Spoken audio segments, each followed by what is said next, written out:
I've never played Dark Souls. That's the thing. It's just my thoughts are that this is a step in the right direction. Like when I heard that Doom and Wolfenstein are coming to Switch and stuff like that. Yeah, Wolfenstein these are 2, things, actually.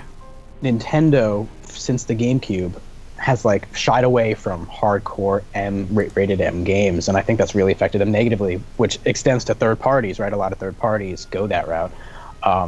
So the fact that these games are coming, I hope pours into Nintendo games. Like I hope they see people love Dark Souls. Like people love games that are really hard and difficult. Like maybe the next Zelda game shouldn't be like a walk in the park. Like maybe it shouldn't be super easy, or the next Mario game. Well, they like, did have Master Mode. So, right, exactly. Like that, I think that's a step in the right direction. Instead of making me wait, I didn't get to play Master Mode. You know why, guys? I had like 200 hours logged in Breath of the Wild when Master Mode came out. So like, what am I going to do? Restart my whole adventure to do it? No, they didn't allow me to. They didn't allow Master Mode to get incorporated into your game. You had to delete your game to play it. So I couldn't play Master Mode. Well, you didn't. You don't have to. You can have the 2 files.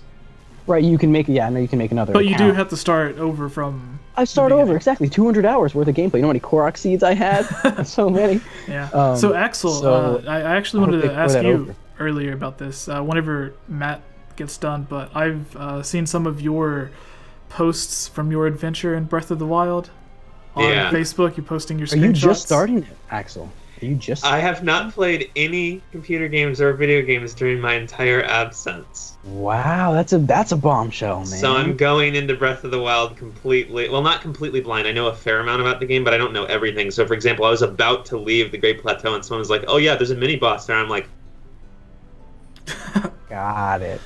And then I just hunted everywhere till I found the Talus. So just to close what I was saying, I just wanted to say that I hope Nintendo takes these hardcore games, the harder versions, and spills them into Mario, into Zelda, into Metroid Prime. All these things. I want difficult. Dark Souls. We gotta have our casual games, man.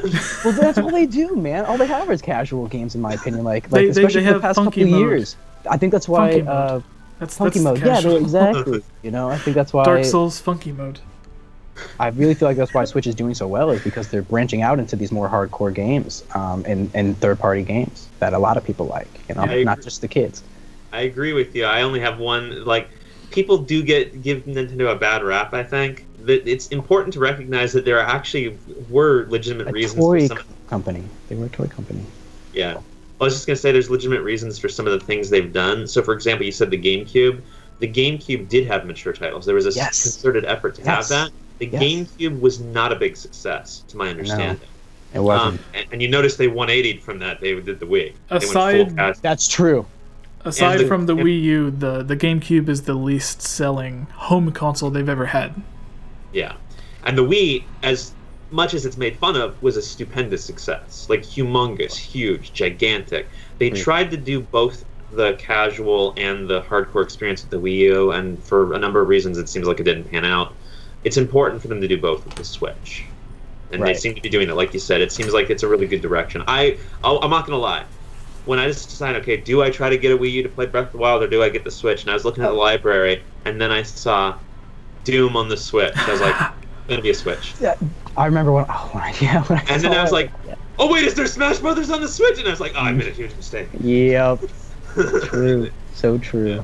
But yeah, that's my experience. Yeah.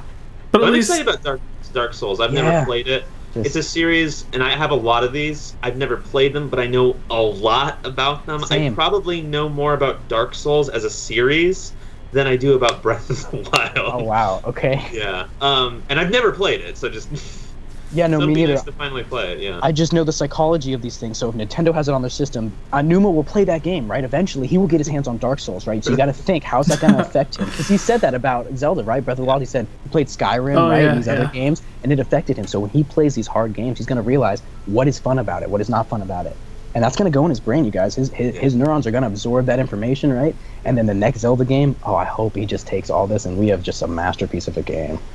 I want to get your thoughts, actually, when you're done with Breath of the Wild. I would love to know your thoughts on the dungeons and the lack of, or what your thoughts are on the dungeons. Yeah, I have some preliminary thoughts, but I'm not going to lie, I'm not going to spill all of them here. Yeah. No, please, take your time.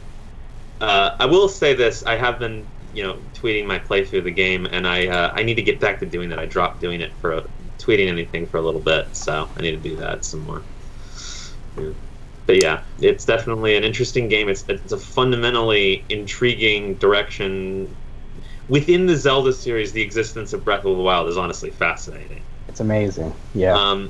I don't. Again, so far, I'm not that far into the game. I don't so far hold the opinion it's the best Zelda game, but it has a lot of really cool ideas. And it's very interesting playing. It's definitely one of the most interesting plays I've had in the series for a long time. What would you say your favorite Zelda game is? Was it? Discounting Breath of the Wild from the running, because I simply can't comment yet. But I think including A Link Between Worlds, which I'm just finishing up, basically. I just have like the last few low-roll dungeons to wrap up. I would say that it's still Skyward Sword. Nice. I have that controversial opinion, but I think Skyward Sword is as stupidly linear as it was, and I think that's a game with bad game structure. It doesn't understand. When they were developing that game, they had no idea where to put things. The idea of the arrangement of the game, where to put all the different, I don't know, areas, sections, how to arrange the sections, blah, blah, blah. They had no idea what they were doing. Oh, yeah. Miss Click just commented, I don't know if you see it, but she said Skyward Sword, yes, I like him. Yeah. But the game had just phenomenal presentation, the artistry of the game, not just the visuals, but like the music. It's one of the best. I think it's the best Zelda soundtrack by a lot. It's great. It really. I love the Skyloft theme. It's really great. It is. And this is the controversial opinion, because I don't think anyone contests that, really.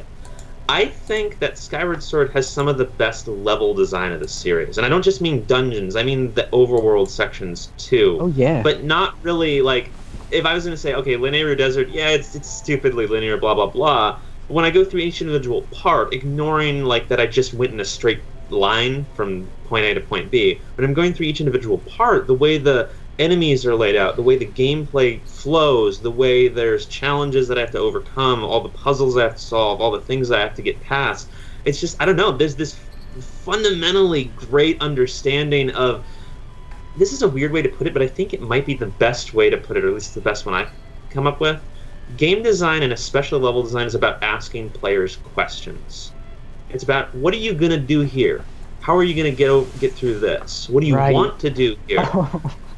Right. Skyward Sword is always asking you questions. There's certain questions it never asks. Where do you want to go next? Because you're going there! Yeah. But, thankfully, it does open up on the last 3 dungeons, or like after you get through the first 3, and then you can like choose which direction you want to go in for the next 3. Terrified of game-breaking glitches, but yes. Yeah. But yeah, that did open up, and I like that. Yeah. So if Skyward Sword was too linear, in my opinion, Breath of the Wild is honestly too non-linear. If they confuse them together, because the story in Skyward, I still to this day think the story in Skyward was the best one. Like the cinematics, the movies, the cutscenes. The characterization of Skyward Sword is one of the best of the series. I can really feel all the characters, and I think I think there's one little moment that I think everyone can understand and relate as like a big moment for them. It's when you finish the Lanayru mining facility, and I think everyone collectively in unison said, when told Impa after rescuing them from Girahim, "Am I late?" Because remember when you beat the Earth Temple, she's like, "You were too late." And because Girahim got there before you. You messed up. And didn't everyone say, "Am I late?" sarcastically to Impa later after that? Yeah, like I did. It seemed like every time that you would get somewhere, you're like, "Oh, I finally did it," and then she's just like, one step forward, 2 steps back. Yeah. Yep. Nope. Yeah. She's already taken. Yeah. I rescued her. You suck. The music in that game combined with the storytelling in Skyward was top notch to me. I agree with you, Matt. The Breath of the Wild, Skyward Sword, that's the perfect Zelda game. Exactly, and I hope that's what they do for the next one. Bring in the dungeons, keep the same overworld that they have in Breath of the Wild, just rearrange it, make it a new Hyrule, whatever. Add in dungeons, keep some shrines, but real dungeons, like a snow dungeon, all that jazz, and add some stuff like you said, Jesse, Axel, where you have like certain items that maybe items carry over to another dungeon. You have to, that could be the greatest Zelda game of all time, because that's the only thing was missing from Breath of the Wild, in my opinion. Yeah. No, I agree with you. Dungeons and temples. I haven't finished Breath of the Wild, so maybe I'll change my mind. I will disagree with you on one thing. Get rid of the shrines, because have caves. Bring caves back. There you go. Perfect. Keep puzzles. Just put them in a different way. Just put them in the caves. Absolutely, my friend. I love the caves in Twilight Princess. Have it a natural part of the environment. Have it be in the environment instead of just like a thing. Breath of the Wild, you would go into what looked like a cave, and then it's just like a little dugout, and then there's a shrine. Like, why not just have it have the ice actual caves, fire caves? They could do all different elemental caves, wind caves. Yeah, that could be amazing. Absolutely. And that's the thing about the shrines. They were all the same too. The shrines, guys. Like, I don't know how you guys felt about that. Every one, same theme, same layout. I got bored of it after like 10 shrines. See, going off what Axel was saying, I think it would be really interesting is like, imagine you are in like an icy mountain in Breath of the Wild, and there's like a little cave that you go into, and instead of a shrine there that you can just go into and that's it, it continues like burrows into the mountain, but there's never a loading screen. So as you're exploring it, you never, like, it never loads up and like makes a screen transition towards like, oh, now I'm in a dungeon.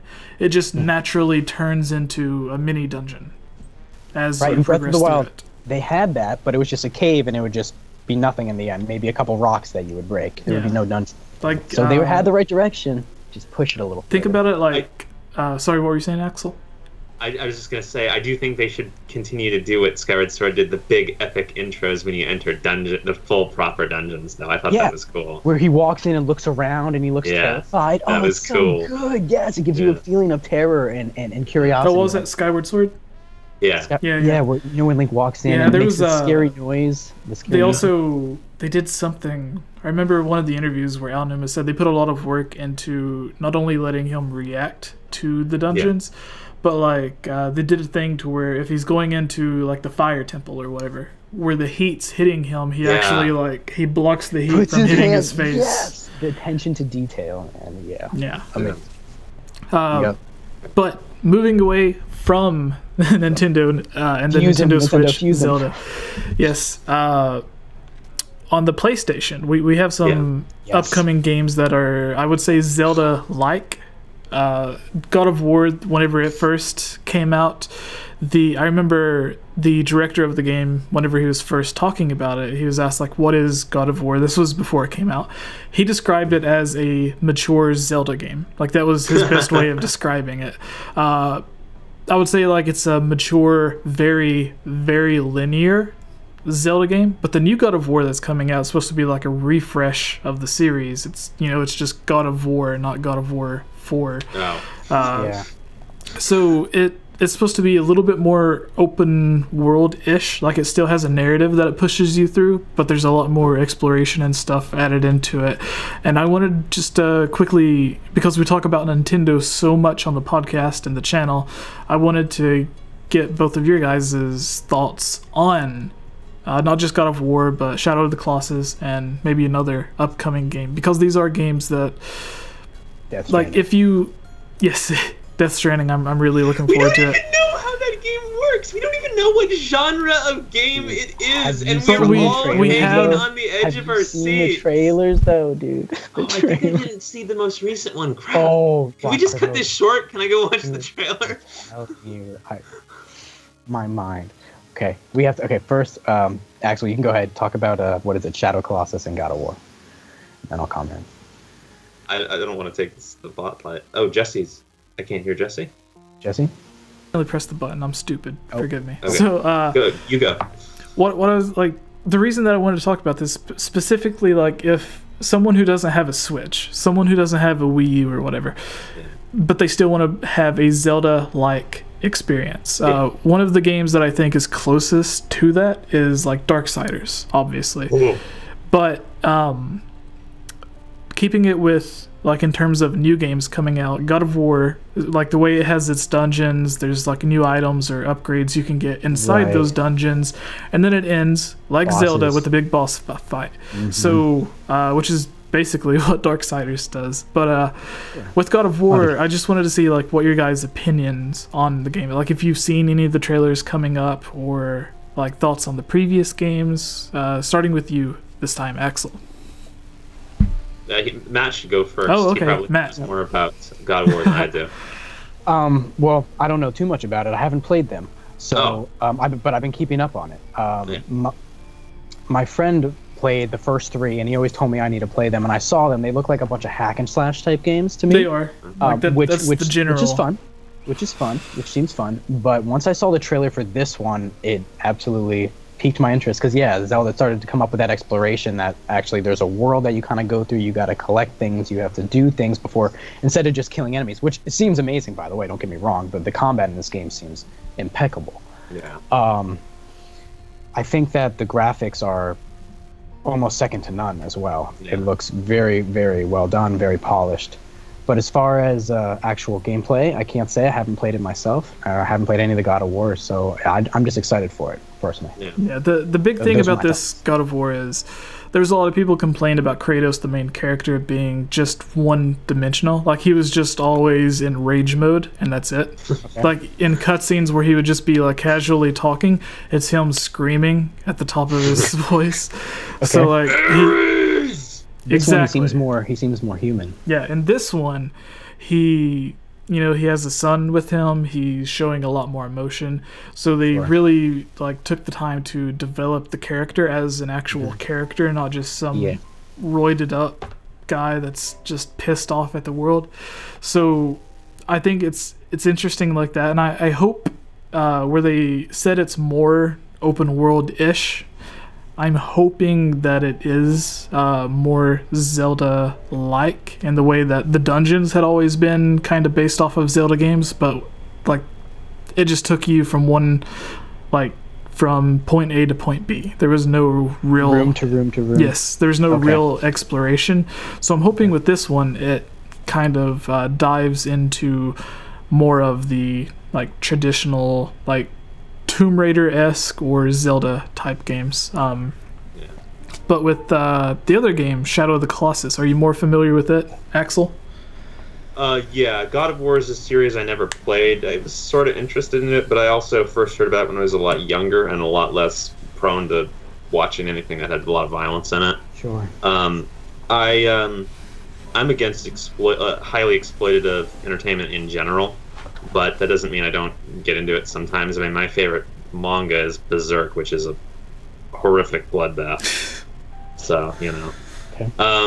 God of War definitely looks interesting. I'm a big fan of Devil May Cry. God of War takes after that a little bit too, as well as Zelda. I like the idea of it being more explorative. I might try it out. It's definitely one of those illustrious game series at this point, which probably means I'll play it someday. I don't have a lot of opinion on it in general, though. Definitely Shadow of the Colossus is something I know a lot more about. I've followed the Team Ico games. I unfortunately never got to play Ico, but I played Shadow of the Colossus from start to finish. It was a great experience. I'm a big fan of it. The thing about the remake, and I think other people have said this, and this is kind of related to a video I did a while back about the Wind Waker. You can because you were saying that it was great how they brought up the graphics, made it look new. Sure, but I think sometimes they don't understand what made the game look great in the first place. Because there's definitely there's a lot of times where people make games under horrendous limitations because of technology and blah blah blah, and they come up with some really creatively defines the game. An obscure example is I could never imagine playing Turok without a lot of fog, even though the fog is only in Turok because of the N64's draw distance. Sure. With the Wind Waker, it had a very thick cel-shading style, and even though they preserved the toon style, the HD remake isn't actually cel-shaded, which I think does change the experience of the game. And I think because it was so stylized, that's the big advantage of cartoony or just stylized visuals over realistic, is they'll never look bad. Mm-hmm. So, Shadow of the Colossus has a very distinctive, mysterious look to it, and it doesn't seem, from what I've seen, like it's quite intact in the remake. It's not as extreme of a jump as it is with Wind Waker for me. But, it looks like it's Shadow of the Colossus. I mean, it's going to be great. You can't mess that up unless you mess it up completely. So, but I'm one of those people that gets finicky over little things like that. I still consider the original Wind Waker the definitive Wind Waker experience. For me. So my comments on that are, one thing I love that 343 Industries have done over at Microsoft is they remade the Halo games, but what they did was they made the new graphics and everything, but they pleased people like you too, Axel. They allowed you to press one button and then you could switch back to the old school exactly the way it was. Would you guys want? I think Zelda, if they did that, that would be fantastic. I think that would please both parties. I could get my new stuff, the people who like that new stuff, and the purists who just want the old school experience can click a button. I think that would be fantastic if they did it. I totally agree with you. I would just say that I want to clarify. I'm not strictly a purist. I think Ocarina of Time 3D looks better than the original. Okay, Ocarina of Time. cool. Me too. I agree. But I also think that with Wind Waker HD, they messed it up a little bit with how very tight the art direction was. Got it. It's case by case. Basically. Sure, absolutely. And just having that option, I think Nintendo should look into. Just if there's people that want to play it a certain way, why not just allow them? If they I agree. Button, right? The more variety, the better. So commenting on Shadow of Colossus, you guys, once again, I've never played it. However, I know that there's like a bunch of bosses. The whole game is just like a bunch of bosses that you fight, right? Yeah. I've seen gameplay of the first one. It always blew my mind growing up. I never had a PlayStation. I always looked at it and thought that these are certain games. If I ever got a PlayStation, these are games I want to play. Shadow of Colossus, God of War, Metal Gear Solid, all those games I never got a chance to play. Then when I saw this remake, I didn't even think it was a remake. When I first saw it, I was like looking at it at E3. It was last year. I was watching it live. I actually streamed it. And I remember being like, I saw the horse, the guy on the horse just sitting there, and I was like, this isn't Shadow of Colossus. And I knew that that's how much this game resonated with me, and I never even played it. And I was correct. It was a remake of it. So I think they're doing a great job with it, but I can't speak because I never played, so Axel knows more than I do with like how it actually looked back then. But what I see as a newcomer, looks amazing. It does look good, no question. I think I might be being, compared to the Wind Waker example, I think I might be being a little more petty with Shadow of the Colossus example. But I know that some people have felt similar, so there's definitely a different vibe, even if it's not quite the same.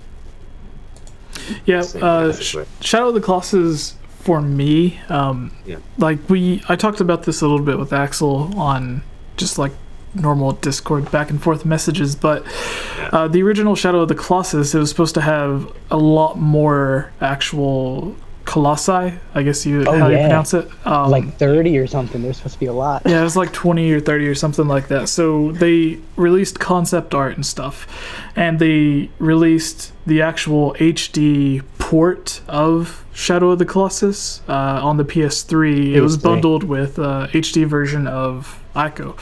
So this, where it's not just a port or an up-resed version like before, this is an actual remake. Like they're using a completely new engine to remake this game. They are smoothing out the controls and doing a lot of stuff. So I'm hoping with this remake, because we've already had the original, we have the PS3 HD version, to make this really stand out and not just be another graphical update. It would be really interesting if they added in more Colossi, or even if they released the base game for the $50 or $60, and then they released like a DLC pack of more bosses, and suddenly there's another area to explore with more bosses, and incorporated some of those original. I think that would be really good.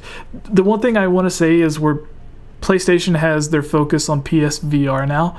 If this game releases with compatibility for PSVR and you play it in first-person mode, looking up at these giant monsters would give me nightmares. Yeah. So, even third-person would be amazing. Just being able to kind of move the camera and like look around would be crazy. Yeah. Because the game itself is beautiful. So.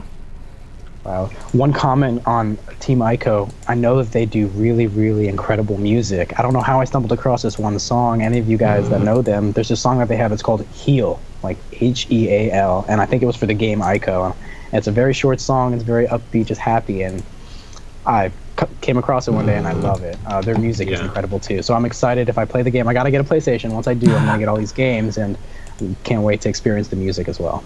Yeah. In my experience, one of the best things to do with Sony, because they always have humongous libraries, just wait till the end, get the console cheap, get like 100, like 20 games for like 100, cool. $200. That's what I did. I'm waiting. I can't afford it yet. Yeah, I did that with the PS2 way back. It was great. Yeah, they have so many good games too. Like Sony, I think that's when I actually played Shadow of the Colossus.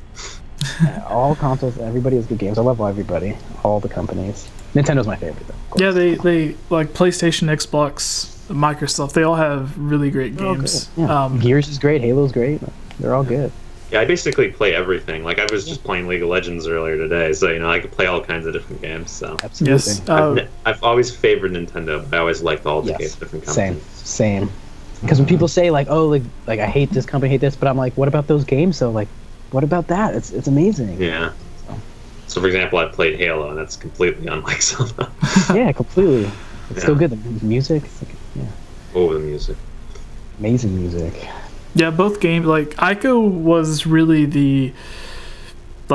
this game is all about puzzles and level design, and then this game is all about fighting, combat, and boss design. And really, the puzzles in Shadow of the Colossus were still there, because it wasn't just repeatedly attacking the Colossi. Part of the game was completing the puzzle and figuring out how exactly to take out these different Colossi. So that seems cool. That seems really fun. Adding in some of the new Colossus, or even if they changed the way some of the battles work in the remake, it would be very, very interesting, because that was a lot of the fun from the original. It wasn't just this huge spectacle of seeing these giant monsters, but it was also trying to figure out how to beat them and where exactly to find them on the map and how to get there and stuff. So there's a lot of really great stuff. PlayStation, there's a lot of cool stuff there, but is there any other PlayStation games that you guys are looking forward to? The Last of Us 2. The Last of Us 2, yeah. Last of Us 2. You mean the prequel, The First of Us? Did you play the first one? No, I did not. It looked like a really good game. I remember when they announced The Last of Us, I did not like anything that Sony had to show at that press conference, if I recall. The Last of Us was literally the only game that caught my interest. They showed that demo of you, like, skulking around in the building, and there was the guys she around. throws that the looked rocket amazing. The ladder and everything. I did. That blew my mind. Yeah, so I one of a lot of games, because I've never had a lot of money to burn on games, so it's always so that's definitely one I want to play. I have a friend who was crazy into that game. We put it as his #1 game of all time or something. Yeah, man. So the story, gotta try it out. There's development, music, gameplay. It's got it all, man. It won Game of the Year of 2013 for a reason. Yeah, I remember there was even a controversy whenever the PS4 version came out, which was the same game, just up-resed, and it included the DLC. There was a controversy with IGN and some other websites where it's like, can we give the same Game of the Year twice? Yeah, right? It's just so good, man. It's so because it's like the PS3 version comes out, and then 6 months later, or whatever, the PS4 version comes, and they're like, is this legal? Can we... We can do whatever we want. It's our magazine. Yeah. Or our website or whatever. Jesse, are you excited for Last of Us 2? Did you play the first one at all? Or? I loved the first one. I am really excited for the second one. Cool. I played through the first one on PlayStation 4 whenever it first came out. It was one of the best games that I played for the PlayStation 4. So really excited to see what they can do with the sequel, especially since the first one was designed with PS3, and there was a lot of limitations with how hard the CPU for the PS3 is to work with. So with the PlayStation 4, there's nothing really holding them back that's hard, something they have to design around. So I'm really excited to see what they can do without any restrictions.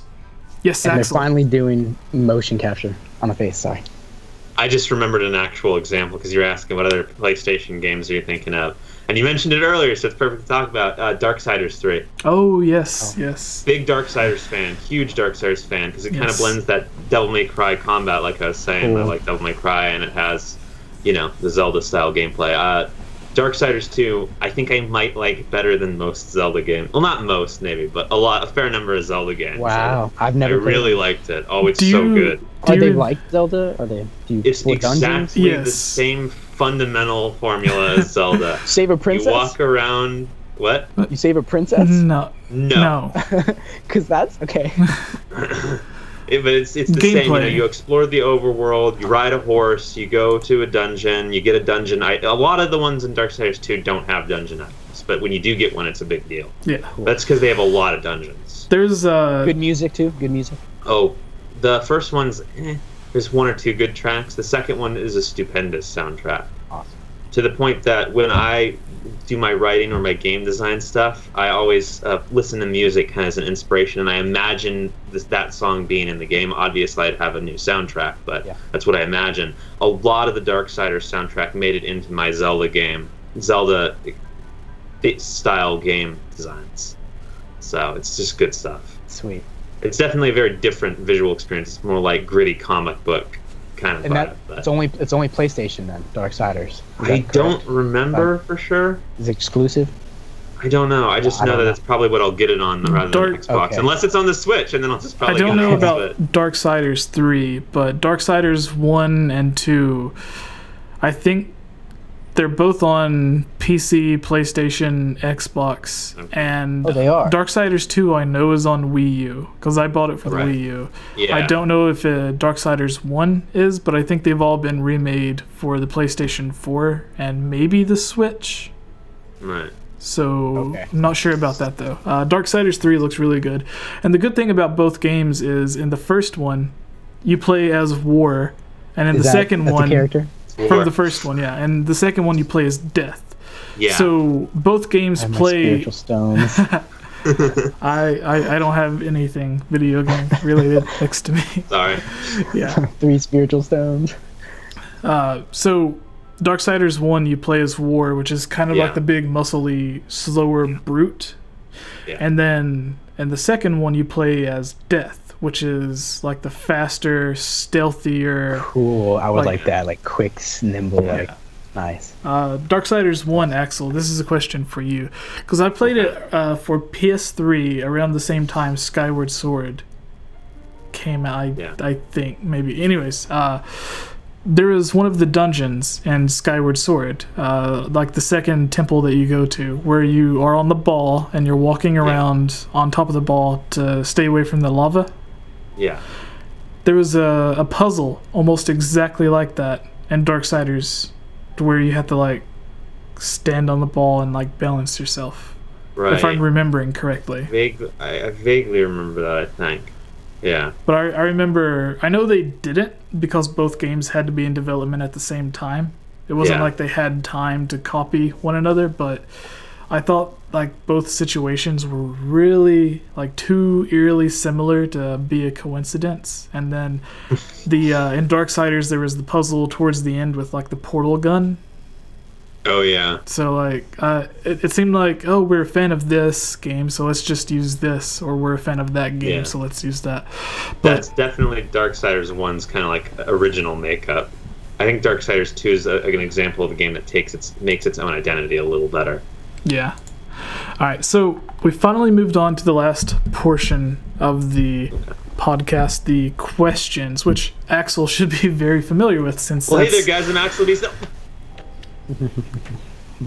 Just slipped out. Yeah. The videos on this channel are funded by supporters on Patreon like you. If you're a fan of this channel and would like to join on videos, receive shoutouts, watch videos early, have your questions answered, or have your topic discussed on our podcast, please consider supporting on Patreon for these and many other rewards for just $1. Shoutouts for this video includes Link Use the Triforce, Rusty Caulfield, Lovable Christie, Give Time 15, Shadow to Us, Robbie Morgan, and Lunarium. I want to thank all of you for everything you have done to help support this channel.